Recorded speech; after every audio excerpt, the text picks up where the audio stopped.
왕이 되고 싶었던 큰아버지가 조카를 죽이고 왕이 된 왕이 되고 싶은 남자 뭐 이런 거이기도 하네요. 그리고 가족들도 굉장히 많이 많고요. 그 정도 돼야 1000만이 넘는 거고. 과연 있을 법한 일인가에 대한 거는 내려놓고 보셔야 됩니다. 지금도 마찬가지 아니에요? 지금도 정권이 바뀌었는데 얼떨결리가 아마 수양 입장에서 보면 라이벌하기보다 본인이 당할 수 있다? 당할 수 있죠. 태조는 더 강력하게 축벌을 했다고 해요. 어린아이들 같은 경우는 죽여버리고 일가친척은 거의 멸문수와 당하거나 얼마나 많은 사람들을 죽였다는 거예요?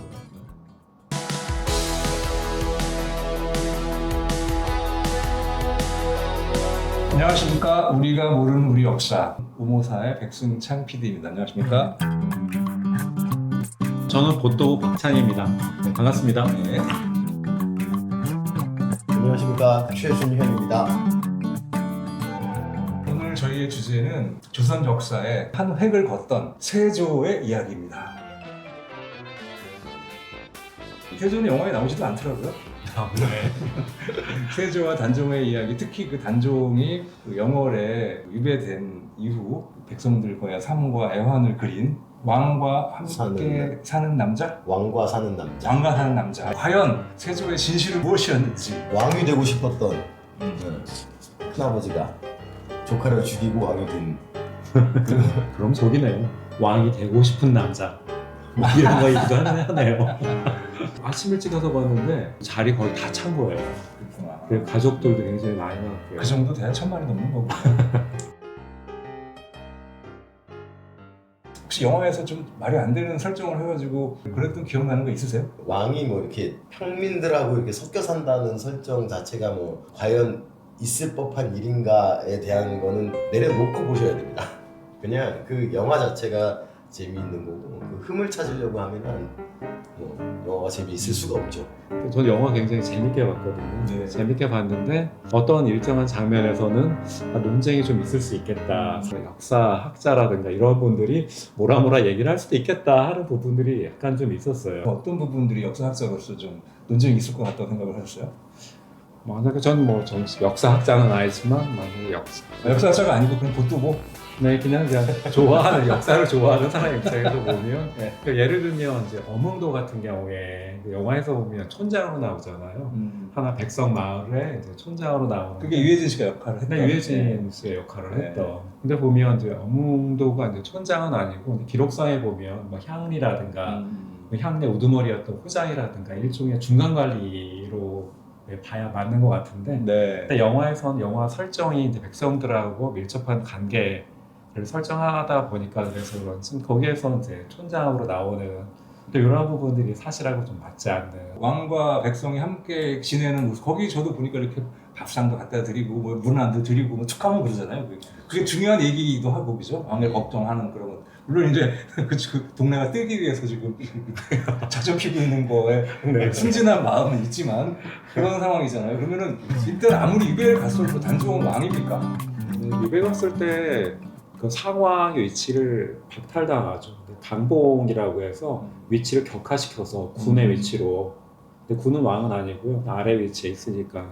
그러면 지금 말씀하시는 역사적 논쟁이 될 수도 있겠다라고 표현하신 부분들은 그 단종이 백성들과 함께 이렇게 어울려지는 이런 상황들이 불가능하다. 그러한 부분도 사실 납득하기 쉽지는 않죠. 근데 영화적인 상상력이라고 하면 충분히 가능할 수는 있지만 과연 그 당시 그 분위기 속에서 이제 왕의 입장이 아니라 할지라도 군의 입장에서도 이제 그러한 상황이 쉽진 않았을 것 같아요. 좀 어려웠을 것 같고. 그 여기서 나오는 어몽도라는 인물은 역사에 나오는 인물입니까?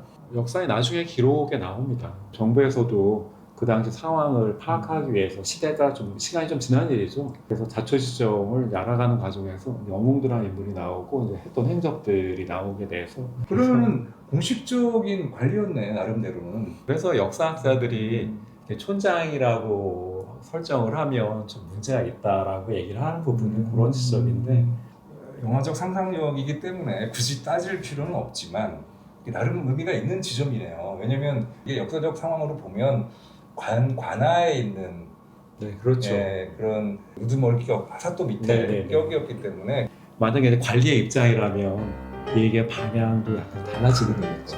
지금도 마찬가지 아니에요? 지금도 정권이 바뀌었는데 일단 관리가 이전 정권의 그 보살핌과 운동 막 조직 이런 거를 조금이나마 했다는 건 굉장히 불가능한 상황이었을 텐데 또 어떤 거? 기록상으로는 그 어흥도가 원래는 이제 접촉을 못하게 돼 있는데 이렇게 그 사육신 꿈을 꾸고 단종이 막 통곡을 하는 소리를 듣고 가면 안 되는데 헤엄쳐서 가가지고 만났다는 그 어흥도가 장사 지내고 나서 세 아들을 각각 전국으로 다 이렇게 너는 충청도 너는 어디 뭐 이렇게 보내놓고 이제 숨어들었다고 하는데 그 중에 한 곳이라고 하는 곳이 이제 문경시 산양면 집성촌이 있는데 거기가 이제 어흥도의 후손이라고 하시는데 우리는 왜 단종을 애처로하고 우리는 왜 오랜 역사 동안 단종의 이런 아픔과 슬픔에 천착되어 있을까? 이 영화도 거기에 한 측면이거든요. 그래서 많은 사람들이 또 그거에 공감대를 갖고 있는 거는 충분히 이해하고 그런데 왜 그런 걸까요? 저는 단종 같은 게 어린 나이에 그러한 일을 겪었다는 것뿐만이 아니고 단종을 둘러싸고 수많은 사람들의 죽음이 있었잖아요. 네. 사육신도 그렇고 사육신뿐만이 아니라 뭐 생육신도 마찬가지 그걸 위해서 죽어나갔던 사람들, 또 지키려고 했던 사람들 근데 그런 수많은 죽음들이 단종의 이야기를 더 애처롭거나 더 기억에 많이 남게 만드는 게 아닌가 그런 생각이 들기도 합니다. 단종은 그 세종의 큰아들의 큰아들 정말 적장자로서의 그런 왕위 계승의 명분을 정말 최대한으로 가지고 있는 유일한 왕이었을 거예요 아마. 유교 자체가 명분이 굉장히 중요한 질서인데 그 명분을 조선왕조 초기부터 이렇게 무너뜨린 세조가 정당성을 갖지를 못하니까 그런 부분이 아주 큰 역할을 했다고 보는 거죠. 저는 약간 이제 첫 번째 이제 의문이 드는 게 제가 이제 세조야, 내가 세조야. 근데 이제 문종 형님이 지금 왕을 하고 있는데 세조는 왜 이런 생각을 했을까? 그냥 정말 개인적으로 왕이 이 모든 거를 극복하고 이겨내고 단순하게 그냥 나 혼자 왕이 되는 야망이었을까? 아니면 에이 이거 안 돼. 그 우리 할아버지가 지금 만들어 놓은 나라가 이 상태로 가서는 큰일 나.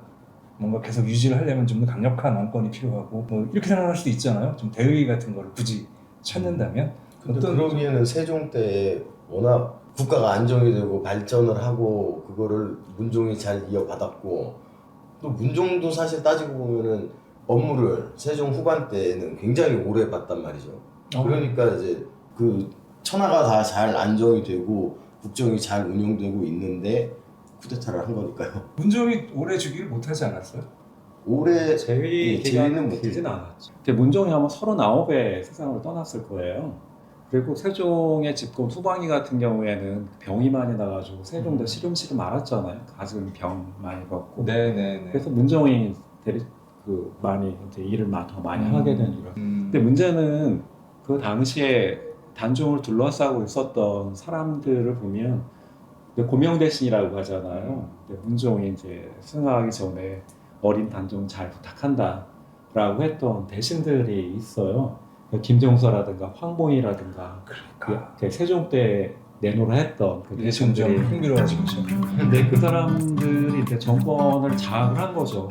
그 김종서나 황봉인하고 연결되었던 사람은 수양대군의 바로 아랫동생 안평대군 그 사람들로 봤을 때는 견제해야만 되는 사람 중에 한 명이 수양이었던 거고요.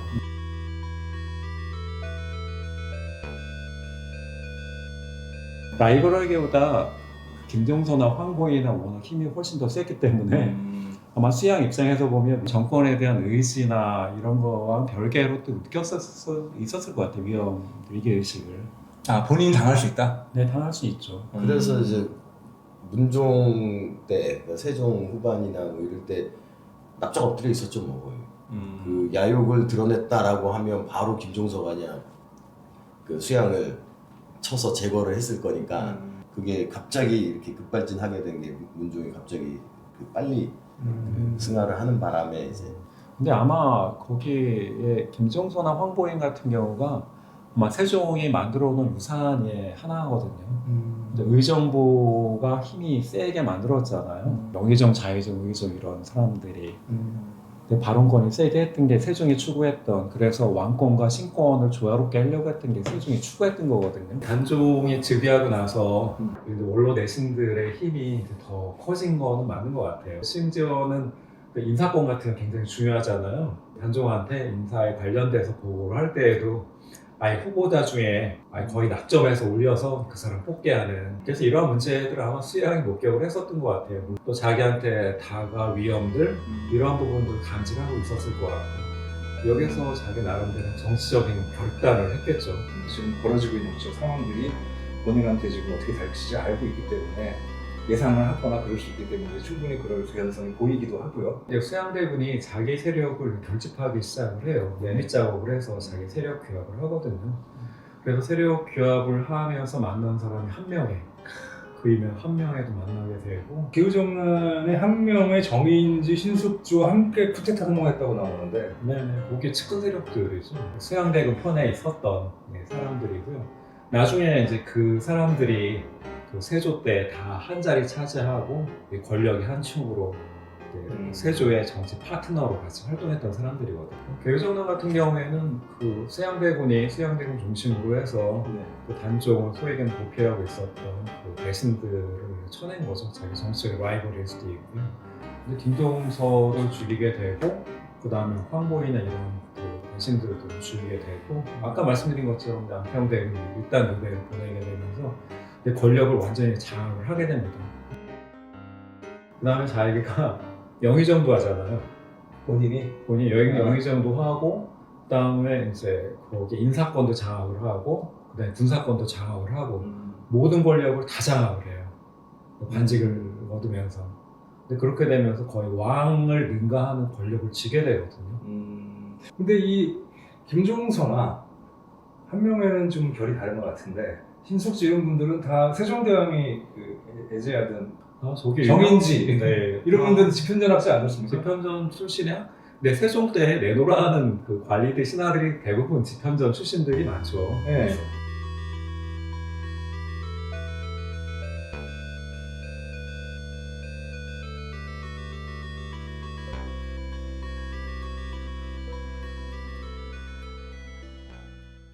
그 다음에 나중에 사육신 같은 경우에도 집현전 출신들이 주축이 되고요. 그래서 그 세조가 집현전을 없애버리잖아요. 기후정난 자체가 이제 어쨌든 네. 이 충신들, 단종을 보필하는 충신들을 먼저 다 제거를 하기 위한 사전 작업 같은 거고, 그게 성공을 하니까 이 단종은 이제 홀로 고립되고. 근데 권력이 있다고 해서 바로 왕위를 뺏을 수는 없잖아요. 네. 명분도 중요한 거고. 그래서 약간의 시간을 두고 있다가 결국은 선이라는 형식으로 해서 자기가 왕위를 넘겨받는 모양새를 이제 취하게 되는 거죠. 뺏긴 거 아니에요, 그냥? 너도 줘 그러니까 준 거 아니야? 실제로 그렇게 되었겠죠.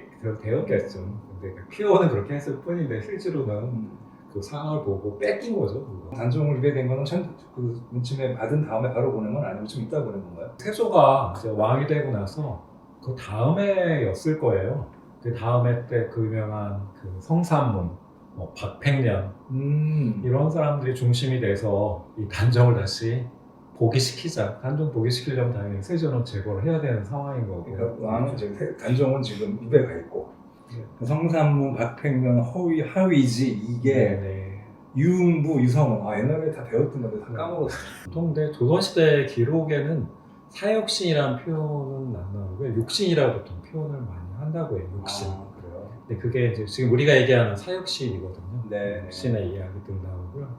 그리고 실제로 이제 사육신에 대한 사육신과 이제 연자제가 있었잖아요. 친척들이나 가족, 친척들 다 죽이거나 내지 노비로 만들거나 이런 거인데 실제로 법에 정해진 것보다 세조는 더 강력하게 처벌을 했다고 해요. 어린아이들 같은 경우는 목숨을 살려주는 그런 게 있었는데 죽여버리고. 그래서 얼마나 많은 사람들을 죽였다는 거예요? 사육신 6명의 친일가 4분의 8천 보통 다 그러잖아요. 일가 친척은 거의 멸문수화 당하거나 아니면 노비로 가거나 뭐 이런 일들. 그래서 사육신들 같은 경우에 나중에 자손을 찾으려고 했는데 박팽년인가 뭐 빼고는 거의 가족 그 후손들이 남겨져 있지 않은 그런 상황이 됐고요. 이 세조가 정치가 이제 조선시대 다른 왕의 정치하고 좀 달랐어요. 우리가 네. 계속 얘기했던 게 술자리 같은 경우도 그렇고 네. 실제로 의지할 수 있었던 거는 가장 최측근들 공신 위주로 정치를 할 수밖에 없었고 그래서 더욱더 의심을 또 많이 가질 수밖에 없었고 자기가 믿음 정치를 좀 하고 있으니까. 그래서 술자리에서 막 떠보기도 하고 네. 떠보기도 하고 술자리에서 실수를 하게 되면 이제 대인배인 척하면서 내가 봐주겠어 술자리니까 그렇게 넘어가기도 하고 술 먹다가 뭐 그 왕이 앉는 그 자리에 막 신하가 올라가서 앉기도 하고 세조한테 막 뭐 정인지는 너 막 왕한테 너뭐 풍수도 모르잖아 막 뭐 이런 식으로 거기 동지들이었군요. 동지죠 따지면 아, 그 정난을 일으킨 그렇지, 이해가 목숨 되겠네. 내놓고 했던 네. 사람들이고 근데 그들이 세조는 왕이 되고 나머지는 이제 공신 내지 대신들이 되고 근데 관계가 군신의 관계이기도 하지만 그렇죠. 동지의 관계이기도 하고 근데 약간- 세조는 그거를 베이스로 해서 또 정치를 해야 네. 되었던 또 거고 이거 하다가 너 승진 약간 너 이- 승진 또 어느 경우에는 정말 본심을 드러냈다가 죽는 경우도 있었어요. 네. 근데 그걸 보고 다른 신하들이 보면 이제 살떨렸겠죠. 근데 약간 세조의 스타일은 제가 약간 영국이나 이런 유럽의 어떤 그 영주와 왕과 신하들이 이렇게 막 갈비 같은 거 막 고기 막 뜯다가 막 술 막 같이 먹다가 어깨 동무하고 춤추다가 우리 싸워야 돼 같이 나가자 이러고 이런 느낌을 약간 받아요 지금. 조선왕조실록을 통틀어서 아. 술자리를 검색을 하면 한 1200건 정도가 나오는데 세조는 그 중에 세조 시대에 나온 게 470건. 그러니까 굉장히 술을 엄청나게 좋아했던 것 같아요. 그 술자리가 세조 입장에서 보면 자기 측근들하고 단합대회하는 거잖아요. 근데 세조 입장에서는 술자리가 자기 나름대로의 정치였거든요. 술자리 네. 정치. 그러니까 조선 500년 역사 초반에 잘 이어져 내려오다가 이후 여하를 막론하고 그 국가의 어떤 주요 이념으로 세웠던 유교 개념에서 이게 이제 어긋난 거잖아요. 그러니까 그 뒤에 벌어질 수 있는 이후 왕조의 어떤 식의 어긋남도 사실은 이제 연필을 할 수밖에 없는 상황의 하나의 중요한 사건일 수 있었겠네요, 이게 그러니까. 그래서 단지 그때 끝나는 문제가 아니라 조선왕조 전체를 관통하는 문제이기도 했던 거죠. 그래서 그 이후로도 이제 그런 문제들 때문에 뭐 단정뿐만이 아니라 사육시를 복권시키려고 하는 그 시도들이 굉장히 오랫동안 있었거든요. 실제로 조선 후기 때 가면 숙종 때 그게 이루어지고요. 근데 영종 때도 계속 그 작업을 하고 그다음에 정조 역시도 그 작업을 해요. 조선 후기 역사에 보면 그 단종의 그 역사를 되돌리려고 하는 그 왕들에 의해서 또는 뭐 사대부에 의해서 뭐 신하들에 의해서 하는 작업들이 계속 이루어지게 되죠. 그 어쨌든 다 세조의 자손들 그렇죠. 자손들이죠. 있잖아요. 네, 그래서 딜레마에 빠지게 돼요. 그거를 복권시키려고 하면 세조가 잘못했다는 걸 인정해야 되는 상황이 있는데 근데 그거를 교묘하다기보다 또 다른 논리로 또 만들어 나가죠. 예를 들면 숙종 같은 경우에는 단종을 다시 복권을 하거든요. 그렇게 되면 신하 중에 일부는 세조의 잘못을 인정하는 것이 아닌가라는 반문을 했었는데 결정했을 때 숙종이 가지고 있었던 그 논리는 그거였어요. 잘못된 것을 바로잡는 게 세조의 뜻이다 라고 하는 것으로서 복권을 시키거든요. 그래서 노산군에서 왕으로 올리게 되고요. 세조가 이제 왕위를 찬탈하고 나서 단종도 죽이고 세육신 사무실 그 전에 다 이제 정리하고 본인의 목적대로 왕권을 안정화시키고 조선을 위한 노력들을 했습니까? 나쁜 왕 내지 이런 식의 평가들 사람들은 그렇게 많이 얘기를 하잖아요. 근데 실제로 재위한 기간 동안에 정치적으로 이룬 일들은 상당히 많거든요. 그래요? 가장 중요한 업적 중에 하나가 그 경국대전. 그 역사책에 꼭 나오잖아요. 그 조선을 움직여 나가는 기본적인 질서, 법령들, 행정들 이러한 것들을 집대성한 게 경국대전인데요. 근데 그러한 것들 편찬을 시작을 했던 게 바로 세조 때였거든요. 그리고 초안까지 다 완성을 해요. 그 다음에 이제 압록강 유역에 여진족들이 막 힘이 좀 세졌거든요. 그래서 예, 그쪽에 압록강 쪽 가가지고 또 정벌을 또 하게 되고 그 다음에 조선시대의 군사 체제도 정비를 해요. 그 세출의 항목들, 쓰는 항목들을 표준화시키고 객관화시켜서 알아볼 수 있게 다방면으로 나름 열심히 많은 일들을 했었고 성과가 있었는데 사실 그러한 부분들이 잘 알려져 있지는 않고요. 두 번- 세조는 그것도 걱정을 많이 내가 천탈을 했으니까 우리가 아래에서 참 걱정을 많이 했을 것 같아요. 네, 그래서 뭐 전에 내려오는 설화에도 보면 그 단종을 그렇게 죽이고 나서 그럼 그 단종의 엄마가 현대광후 권씨가 그 세조의 꿈에 나타나가지고 네가 내 애들 이렇게 죽였는데 너는 무사할 것 같냐라고 하면서 네 아들 죽였다고 했다는 이야기도 있고요. 그래서 세조의 네. 첫째 아들을 네, 그래서 빨리 죽었다는 얘기도 있고 그다음에 그 침을 뱉어갖고 세조한테 침을 뱉어갖고 그게 시작이 돼서 피부병이 시작이 됐다. 침 맞은 자리가. 그 침 맞은 자리가 이게, 꿈에서. 네, 꿈에서 이게 설화죠. 세조한테도 또 하나의 측은지심을 유발시키는 거죠, 그죠? 그가 막된 사람은 아니었어. 이런 이거 사는 이걸 왜 가져오셨습니까? 이거 언제 물어보시나 궁금했어요. 그러니까. 네, 이게 뭐예요? 네, 여기 산음이라고 네, 남양주 산음이라고, 산음. 네, 저 티켓하고 팜플렛을 네. 제가 갖고 온 거예요. 이게 산음이 그 산흥이 바로 단종의 부인 정순왕후 송씨의 무덤이에요. 근데 우리가 단종 얘기하면 단종 얘기하고 세조 얘기하고 네. 근데 빠지는 사람이 꼭 정순왕후더라고요. 우리가 기억해야 되는 삶은 단종의 삶도 있고 물론 세조의 삶도 있고 여러 사람들의 삶이 있지만 늘 빠져있는 사람이 있잖아요. 네. 정순왕후 같은 경우는 또 오래 살았어요. 그러네요. 82살까지 살았으니까 그 오랜 시간 동안에 무슨 생각을 했을까 이런 것들도 역사를 하면서 생각해봐야 되는 내용이 아닌가 그런 생각이 들기도 합니다. 저도 한번 가보고 싶은 생각이 드네요. 여기 정순왕후의 묘가 이 사릉에 있는 곳이 정순왕의 묘랍니다. 그러니까 그 위만한 역사를 묵도하고, 그죠? 이 많은 정난과 세조의 찬탈과 유배를 당한 이후의 죽음과 이런 모든 것들을 묵도하고 계셨던 단종의 부인이시잖아요. 네네네 그렇죠. 그리고 1999년이었던가 여기 사릉에 있는 소나무를 그 영월에 있는 그 장릉에 옮겨 심었대요 한 그루를. 아이고. 그래서 소나무로 옮겨 심어서 같이 연결시켜 준 거죠. 연결시켜드리려고. 네네 한참 후대긴 하지만 네. 역사는 그렇게 이어져 가고 있고요. 그런 사건들이 있었고 우리가 그거를 세조와 잘했니 못했니 이렇게 평가할 수 있는 부분은 아직은 다만 분명한 사실은 그 선대 현재 왕을 지키려고 노력했던 분들이 있었고 그죠? 또 희생당한 분들이 있었고 그거의 안타까움이 우리한테 남아 있고 또 그런 것 때문에 왕과 선한 남자와 같은 이런 이야기들이 우리들 마음에 자리 잡고 있는 게 아닌가라고 생각이 들고 하네요. 오늘 여기서 일단 얘기 마치기로 하죠. 네, 수고하셨습니다. 수고하셨습니다. 네.